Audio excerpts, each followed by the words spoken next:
여름이었는데 긴팔을 입고 왔어요. 너무 더우니까 긴팔을 살짝 걷었는데 온 팔이 멍투성이에요. 가린다고 가렸지만 스타킹을 신었지만 스타킹 안에도 다리에 온통 멍이 들어있는 거예요. 왜 그랬을까? 어디 길 가다 깡패를 만났을까? 아니면 누구한테 두들겨 맞았을까? 뭐 그런 생각을 했는데 나중에 알고 보니까 이게 자기 부모님이 때린 거예요. 부모님 두 분 다 교수신데 그냥 때린 거예요, 딸을. 참 고상하고, 대학에서는 참 고상한 교수님이고 존경받는 교수님인데 집에 가면 딸을 두들겨 패야만 직성이 풀리는 험악한 아버지요, 험악한 어머니예요. 부모님이 동시에 때리니까 이 아이가 견딜 수가 없는 거예요. 참 고상한 인생 같지만 그렇지 않습니다. 우리의 인생은 우리의 속마음을 들춰보면 부패하고 썩은 것이 우리의 인생입니다. 그 아이가 어느 날 갑자기, 그러고 나서 집에 가서, 야, 너네 부모님한테 때리지 말라 그래. 내가 한번 교수님한테 한번 전화해 줄까? 아이가 막 부들부들 떠는 거예요. 조금 한 몇 달이 지났어요. 그 아이가 다시 나타났어요. 대학부 예배에 나타나지 않다가 다시 나타났어요. 입에 침을 흘리고 그렇게 나타난 거예요. 정신병이 발발한 거죠. 우리 인생이 참 고상한 것 같지만, 고상한 삶을 사는 것 같지만 그렇지 않습니다. 인생 내면을 들여다보면 깊은 우울증과 깊은 허무함을 경험하고 나면 우리 인생의 본질이 보이는 것입니다. 그런 점에서 솔로몬은 성공한 왕인 것 같아요. 왜냐하면 아무도 깨달을 수 없는 깊은 인생의 본질을, 인생 본연의 모습을 그가 보았기 때문입니다. 사랑하는 성도들, 우리가 한번 우리 자신 앞에 한번 하나님의 말씀 앞에, 아니면 우리 자신을 한번 깊이 볼 수 있는 우리가 되었으면 좋겠습니다. 우리가 때때로 이 땅을 살면서 절망하기도 하고 실패하기도 합니다. 취직이 안 될 수도 있죠. 우리는 수많은 그 아픔들을 경험하면서 사는 것 같아요. 그 아픔을 통해서 우리는 우리 자신의 본질을 보는 것 같아요. 저는 젊은 청년들 보면서 좀 연애도 좀 해봐라, 연애도 해볼 뿐만 아니라 좀 차여도 봐라, 그렇게 말하고 싶어요. 차여본 사람만의 인생의 비참함을 아는 것 같아요. 인생의 한계를 아는 것 같고, 그래야 인생을 좀 깊이 있게 살아갈 수 있는 것 같아요. 솔로몬이 그 인생의 깊은 낭떠리, 깊은 침잠을 경험하고 난 이후에 솔로몬이 이렇게 고백합니다.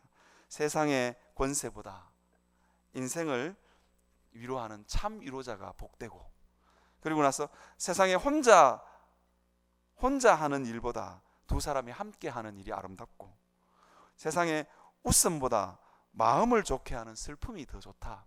여러분, 이런 거는요, 깊은 절망과 깊은 인생의 정말 깊은 모습을 보지 않으면 도저히 깨달을 수 없는 거예요. 웃음보다 마음을 좋게 하는 슬픔이 훨씬 좋다. 그렇게 이 솔로몬이 표현해요. 이것은 인생의 절망을 경험한 사람만이 그렇게 고백할 수 있는 것입니다. 얼마 전에 목사님 한 분이 아들을 데리고 그 영화관에 갔다 오셨대요. 전혀 울 것 같이 안 생긴 아들과 아버지가 영화관에서 펑펑 울었대요. 아무리 생긴 걸 봐도 안 울 것 같은데 감성이라고는 전혀 없고 그냥 지성만 있는 것 같은 목사님인데 울었대요. 그 영화가 인사이드 아웃인가요? 그 영화인데 나 하도 궁금했어. 도저히 울 것 같지 않는 아들 앞에서 이렇게 부끄럽게 창피하게 우는 아버지가 상상이 안 되는 그 목사님인데 울었대. 그 아들도 이렇게 덩치도 좋고 우락부락한데 울었대요. 그래서 도대체 영화 내용이 뭔가 하고 물어봤어요. 그러니까 이렇게 이야기하더라고요. 슬픔도 기쁨도 낭망도 우리가 느끼는 모든 감정이 다 이렇게 하나로 감정이라는 것으로 이렇게 뭉쳐져서 우리 인생을 아름답게 하고 부여롭게 한대요. 깊은 슬픔도 이게 진짜 기뻐하고 즐거워하는 그 감정보다도 깊은 슬픔이 우리 인생의 방향을 잡고 우리 마음의 방향을 잡아간대요. 이게 슬픔의 비밀을 터득한 사람이고 이게 허무의 비밀을 터득한 사람이죠. 그것을 솔로몬이 경험했기 때문에 그는 성공한 왕인 것 같습니다. 사랑하는 성도 여러분, 우리가 하나님 앞에서 깊이 절망할 날이 있고 인생의 앞길이 보이지 않았어, 나는 실패한 것 같고, 여러분 절대로 그것은 하나님 앞에서 우리가 실패가 아닙니다.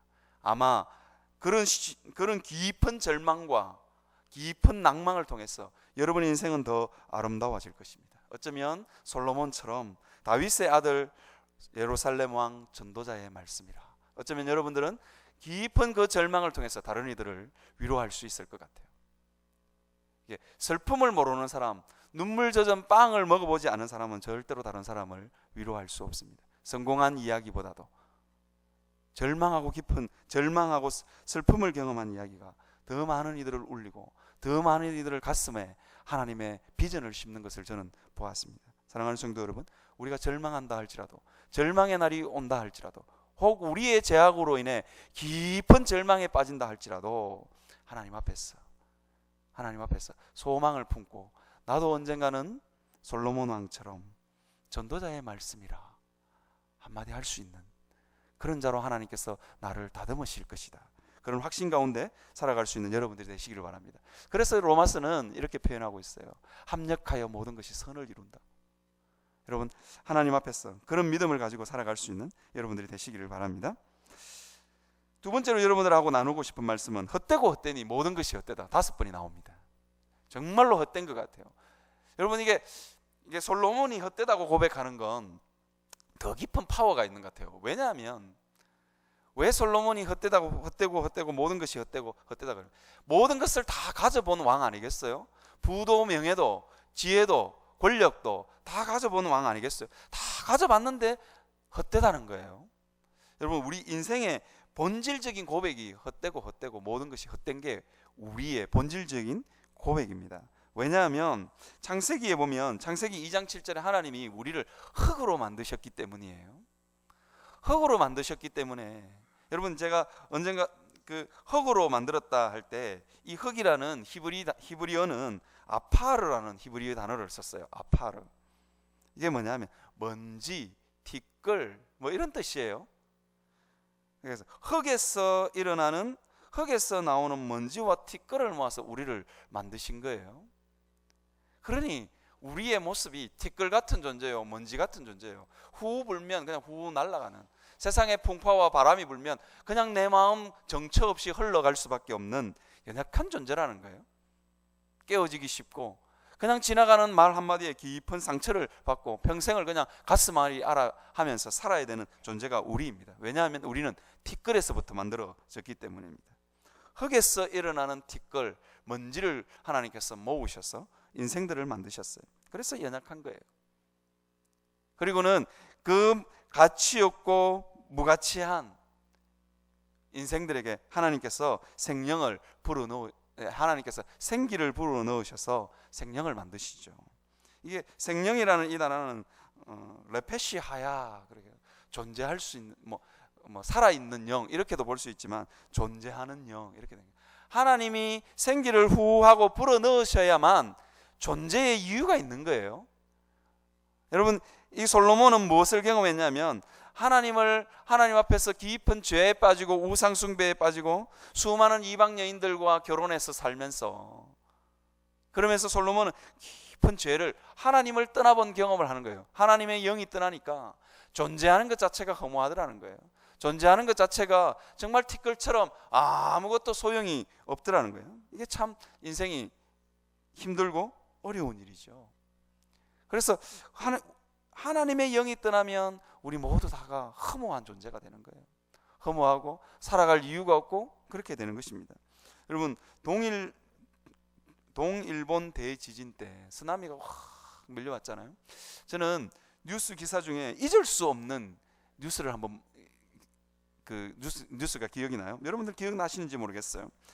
그 쓰나미가 확 밀려오는데 어떤 어머니가 지붕 위에 올라가 있으면서 이렇게 지붕 위에서 그 지붕 아래로 2층 집으로 왔다 갔다 계속해요. 옥상에서 왔다 갔다 계속해요. 발을 동동 구르면서 왔다 갔다 계속해요. 분명히 쓰나미는 몰려오고 옥상에 있으면서 내려갈까 말까를 망설이고 있어요. 내려가면 죽을 텐데 밑으로는 물이 확 오르고 있어요. 그런데도 내려갔다 올라왔다를 반복해요. 더 많은 물들이 계속 몰려옵니다. 근데 왜 그 어머니가 왜 왔다 갔다 했냐면 자기 아들이에요. 깊은 우울증을 경험하고 있는 아들이 피난을 안 가는 거예요. 집에서 그냥 침대에 누워 달라붙어 있는 거예요. 그리고는 올라오라 그러면 귀찮아서 안 올라오는 거예요. 그러니까 어머니가 끌고 올 수도 없고 그 다 늙은 어머니가 끌고 올라올 수도 없고 그러니까 아들이 걱정이 돼서 왔다 갔다를 반복하는 거예요. 여러분, 이게 인생의 모습이에요. 깊은 우울증을 경험하거나 헛된 것을, 인생 사는 게 헛되고 에너지가 없으면 그렇게 되는 거예요. 막 죽음의 물이 막 밀려오는데도 피할 생각이 없는 거예요. 그게 인생이에요. 그래서 어머니하고 아들하고 둘 다 죽었더라고. 어머니는 옥상에 피해 있었으면 살았을 텐데 아들 데리러 내려갔다가 그냥 죽은 거예요. 여러분, 이게 인생들의 모습입니다. 하나님의 영이 떠나면 살아갈 이유가 없고 살아갈 힘이 없고, 이것이 인생들의 모습입니다. 그리고 나서 성경은 우리에게 우울한 우리의 모습을 어떻게 표현하고 있냐, 뭐라고 표현하냐면 만물이 피곤하다, 그렇게 얘기합니다. 모든 만물이 피곤하다는 것을 사람이 말로 다 할 수 없나니, 그렇게 표현합니다. 보는 것마다 다 피곤한 거예요. 하는 것마다 다 피곤해요. 참 인생이 살지를 못하는 거예요. 그 모습을 우리에게 보여주고 있습니다. 이유가 뭐냐? 하나님의 영이 떠났기 때문입니다. 여러분, 하나님의 영이 떠나면 이런 일들이 벌어지는 겁니다. 하나님이 그 삶 가운데 계시지 않으면 이런 일들이 벌어집니다. 우리는 많은 부분에서 착각하는 것 같아요. 내게 돈이 없었어, 내게 정말 예쁜 공주 같은 여자친구가 없었어, 아니면 백마탄 왕자가 없었어, 우리는 그렇다고 생각합니다. 나는 공부를 못했어, 취직을 못했어, 내 삶은 우울해. 천만에요. 절대로 그렇지 않습니다. 하나님이 계시지 않기 때문에, 하나님이 계시지 않기 때문에 그런 일이 벌어지는 것입니다. 하나님이 그 마음속에 계신 사람은 하루하루가 즐겁고 기쁩니다. 보는 것마다 피곤하지 않습니다. 보는 것마다 짜증스럽지 않습니다. 우리가 우리의 일상의 삶들을 한번 돌아볼 수 있었으면 좋겠어요. 이게 인생들의 모습이 그런 거예요. 보는 것마다 짜증이 나. 우리 아들들, 자녀들 보면서, 아들들 보면서 짜증이 나요. 못해서 짜증이 날 수도 있지만 그냥 짜증이 나요. 그것은 하나님의 영이 우리 심령 가운데 없기 때문에, 하나님의 은혜가 우리 가운데 공급되지 않기 때문에 생겨나는 현상입니다. 그럴 때 우리는 깊이 하나님을 묵상하고 하나님께로 돌아와야 그 부분이 해결이 되는 것입니다. 하나님 앞에서 왜 이 솔로몬이 헛되고 모든 것이 헛되다, 그렇게 깊은 인생의 비참을 경험했냐? 하나님의 영이 그곳에 계시지 않았기 때문입니다. 사랑하는 성도 여러분, 우리가 우리 자신을 한번 돌아보고 살펴보았으면 좋겠습니다. 나는 도대체 내 마음 가운데는 하나님이 있는가? 내 심령 가운데는 하나님의 은혜가 있는가? 하나님 앞에 한번 우리 자신을 돌아볼 수 있는 여러분들이 되시길 바랍니다. 성경에 보면 이렇게 되어 있어요. 만물이 피곤한 게 인생의 모습이고, 그리고 두 번째는 뭐냐면 해 아래에서 수고하는 모든 수고가 사람에게 무엇이 유익한가, 그렇게 표현합니다. 우리가 하는 노력, 이게 별 보잘것없다, 그렇게 표현합니다. 루트는 이 부분을 주석하면서 이건 인생들에게 주어진 노동 그 자체가 아니다, 그렇게 표현했어요. 노동 그 자체가 아니고 헛된 소망을 가지고 개인의 뜻과 욕심을 이루고자 몸부림치는 것으로 결국 인간 스스로 자기를 괴롭히는 것을 의미한다, 그렇게. 이걸 한마디로 딱 요약하면 집착이에요. 집착. 인생들이 집착을 가지고 수없이 욕심을 내고 그것을 얻기 위해서 수없이 발버둥을 칩니다. 그것이 우리로 하여금 피곤하게 합니다. 그것을 얻기 위해서 우리는 집착하는 것 같아요. 끝까지 집착하고, 그것이 인생들의 모습입니다. 그것이 우리로 하여금 무엇이 유익한가? 아무리 그렇게 발버둥 쳐봐도 얻는 게 없다. 성경은 우리에게 그렇게 이야기하고 있습니다. 사랑하는 성도, 우리가 이 헛되고 헛된 삶의 반대를 우리가 한번 생각해 보았으면 좋겠습니다. 수고하는 삶입니다. 수고하는데 하나님이 주신 이 노동의 의미를 생각하면서 하나님께서 주신 내게 맡겨준 일들에 최선을 다한 것, 욕심을 내지 않습니다. 하나님께서 내게 맡겨주신 것에 대해서 그냥 그것에 최선을 다하는 게 우리 인생의 본질입니다. 수고하는, 하나님께서 내게 맡겨주신 그 일들을 바라보면서 수고하는 사람은 절대로 다른 사람과 비교하지 않습니다. 5달란트, 2달란트, 1달란트 받은 사람, 5달란트, 2달란트 받은 사람은 그냥 5달란트를 부러워하지 않습니다. 그냥 하나님께서 내게 주신 것에 그냥 최선을 다하는 거예요. 왜 5달란트를 부러워하면, 5달란트를 보면 2달란트를 받은 사람은 그냥 나는 왜 3달란트가 없어, 달란트 3개나 부족해, 하나님이 나를 이렇게 평가했어, 그렇게 생각하지 않습니다. 그냥 하나님께서 내게 맡겨주신 것이니까 최선을 다합니다. 헤아래 수고를 하되 집착하지 아니하고 하나님께서 맡겨주신 것에 그냥 자족하면서 그것에 최선을 다하는 게 우리의 인생입니다. 하나님께서 맡겨준 사람은 그렇게 살아가는 것입니다. 그 다음에 모든 만물이 피곤하다는 것을 사람이 말로 표현할 수 없다 그랬는데, 눈으로 보아도 족함이 없고 귀로 들어도 가득 차지 않는다, 그렇게 우리에게 표현하고 있는데요. 성경은 여러분 우리의 일상의 삶 가운데 하나님의 은혜가 있는 사람, 하나님의 영이 그 속에 있는 사람은 어디서 기쁨과 즐거움을 발견하느냐? 일상의 삶입니다. 만물이 피곤한 그 일상의 삶 가운데서 우리는 기쁨을 찾고 즐거움을 찾습니다. 하나님의 영이 우리 가운데 오셔서 일상 가운데서 우리의 늘 쳇바퀴 돌듯 반복되는 그 삶 가운데서 우리로 하여금 기뻐하고 즐거워하게 합니다. 5절에 보면 해는 뜨고 지고 그 떴던 곳으로 빨리 돌아가고 또 뜨고 지고 반복합니다. 바람은 남으로 불다가 북으로 돌아가며 또 그 불던 곳으로 돌아갑니다. 강물은 끊임없이 흘러갑니다. 바다를 다 채우지 못함에도 불구하고 흘러갑니다. 강물은 어느 곳으로 흐르는지도 모르고 연이어 그냥 계속 흘러갑니다. 이게 반복되는 쳇바퀴의 삶이죠. 하나님의 영이 떠난 솔로몬의 눈에 그것이 너무 슬퍼 보였고 그것이 너무 지루해 보였습니다. 그런데 하나님의 영이 그 속에 있는 사람은 일상의 삶 가운데서 즐거움을 발견하고 기쁨을 발견하고 하나님께서 그 일상의 삶 가운데 하나님이 만드신 만물 가운데 역사하시는 하나님의 섭리를 발견할 줄 아는 사람, 영적인 눈이 열리면 그것이 가능한 것 같아요. 여러분 있잖아요, 도박하는 사람들, 정신과 의사가 이렇게 분석을 했더라고요. 뭐라고 분석했냐?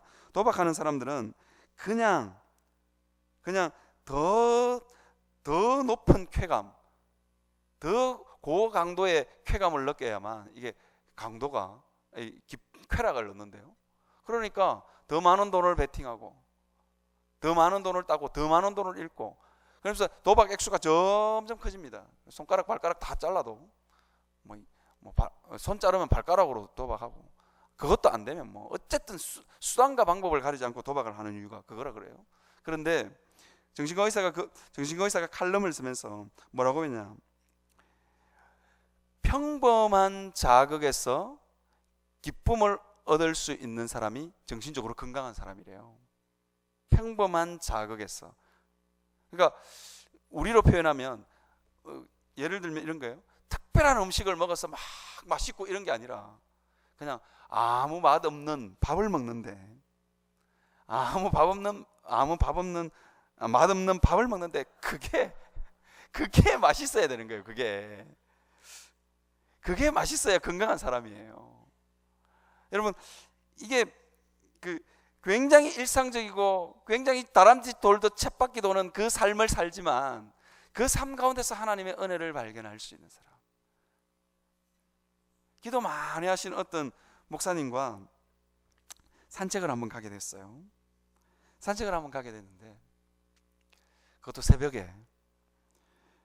참 이 젊은 목사가 새벽에 새벽 기도를 마치고 산책 가는 건 정말 죽음보다도 싫은 것 같아요.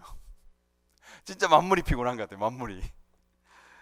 그런데 그 목사님은 산을 오르면서도 이게 공원을 걸으면서도 뭐라고 이야기하냐면 좋다 그러시더라고요. 뭐가 좋은지 모르겠어요. 늘 보는 나뭇잎, 늘 보는 공원길, 늘 보는 개울, 늘 보는 거. 저는 만물이 피곤해서 그냥 뒤따라가면서 입이 툭 튀어나와 있는데 좋다 그러시면서 가는 거예요. 속으로 좋기는 뭐가 좋아. 그런데 이게 늘 보는 데서 기쁨을 얻고 즐거움을 얻는 그 삶에 행복이 있는 거예요. 그 삶이 가능하려면 하나님의 은혜가, 하나님의 영이 우리 심령 가운데 부어져야 됩니다. 사랑하는 성도 여러분, 하나님의 은혜를 사모하며 하나님의 성령의 기름 부으심을 사모하며 살아갈 수 있는 여러분들이 되시기를 바랍니다. 그래서 우울증을 이기고 결핍된 우리의 삶을 이기고 늘 반복돼서 메말라가는 우리 삶을 이길 수 있는 여러분들이 되시기를 바랍니다. 이 시간 우리